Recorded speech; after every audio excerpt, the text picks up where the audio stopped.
You said no, and then you spent the next hour replaying the conversation in your head. Maybe I sounded rude, maybe I should have just done it, maybe I could have explained it better. Maybe they're upset with me now. If you've ever done that, stay with me, because today we're talking about boundaries, not the polished Instagram version that makes it sound simple. We're talking about the messy part, the guilt, the overthinking, the fear of disappointing people. Welcome back to Ife Random Reflections ***. I'm Ife. This is week 3 of our Teach Me How *** series, and today's lesson is one I think many of us are still learning, including me. Let's begin with a question.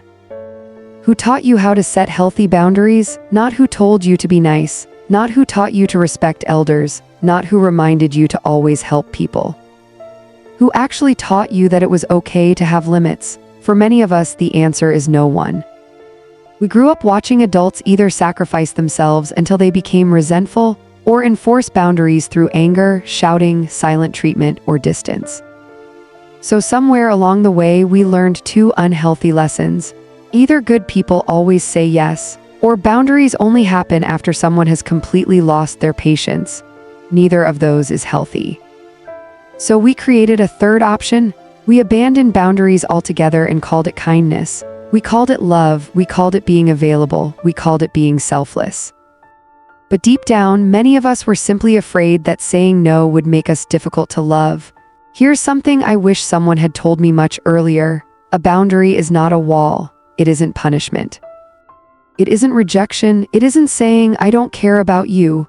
A healthy boundary simply says, I care about both of us enough to be honest about what I can and cannot carry. That's all. Think about a house. Doors have locks, windows have curtains, not because the people inside hate visitors, but because every healthy home has ways of deciding what comes in and what stays out. No one walks into someone's house and says, wow, if you really loved me, you wouldn't lock your door. That sounds ridiculous. Yet emotionally, we expect people to leave every door open all the time. That's impossible. Even Jesus stepped away from crowds to rest. He didn't heal every single person in every town. He often withdrew to pray. If rest wasn't selfish for him, why do we think it's selfish for us? For a long time, I couldn't say no without writing a full essay. I can't because I wish I could. I'm really sorry. I'll make it up to you. I hope you understand. As though my boundary only became valid if the other person approved it. But here's what I eventually realized. Some people will never agree with your boundary, not because it's unreasonable, but because they benefited from you not having one. Read that again. Sometimes the people who struggle most with your boundaries are the people who were most comfortable with your lack of them. If your no needs someone else's permission before it can stand. It's no longer a boundary, it's a negotiation, and they've already won.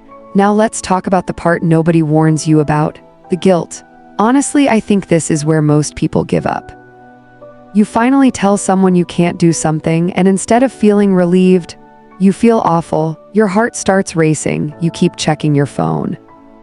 You start drafting apology messages you don't even need to send. You wonder if you're becoming selfish. Can I tell you something that changed how I see this? Guilt is not always evidence that you've done something wrong. Sometimes guilt is simply evidence that you've done something unfamiliar. Your nervous system has spent years believing that keeping everyone happy equals staying safe.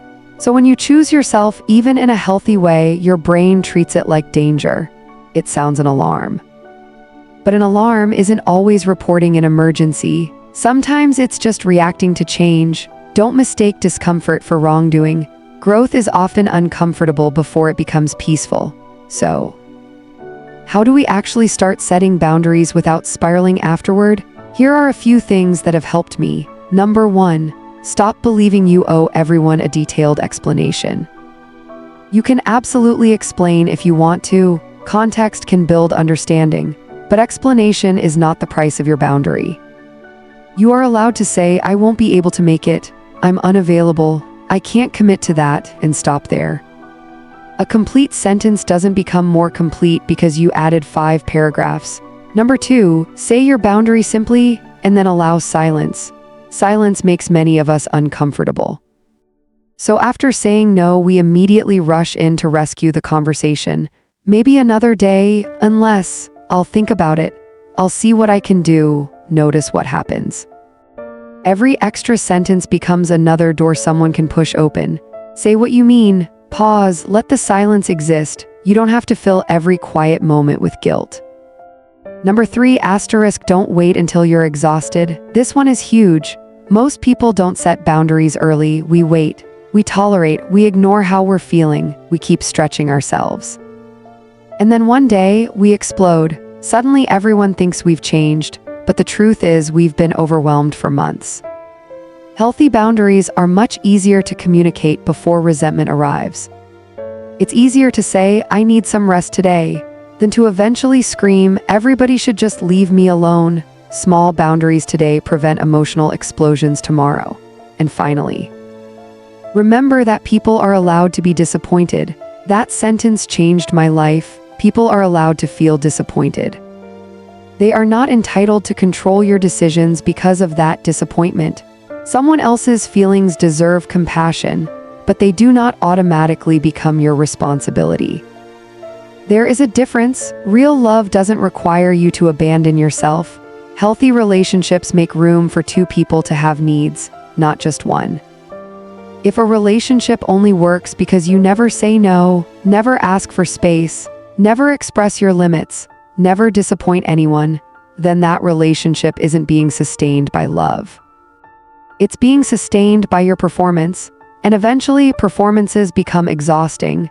You deserve relationships where you can be honest, where your yes means yes because it wasn't forced, where your no is respected because your well-being matters too. So here's what I want you to carry with you this week. Your worth is not measured by how available you are. Your kindness is not canceled because you said no. Your boundaries do not make you selfish. They make your yes more meaningful, because when everything is yes, nothing is intentional.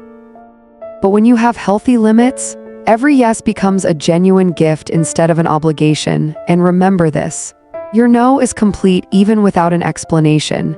Carry that with you this week. If today's reflection encouraged you, please like this video, subscribe to the channel, and turn on the notification bell so you don't miss the rest of the Teach Me How ** series. I'd also love to hear from you. What's one boundary you've been avoiding because you're afraid of how someone might react? Leave it in the comments. I read every single one, and your story might encourage someone else who thought they were the only one. Thank you for spending these moments with me. Take care of yourself. Be kind to others. But don't forget to be kind to yourself too. I love you, and I'll see you next week.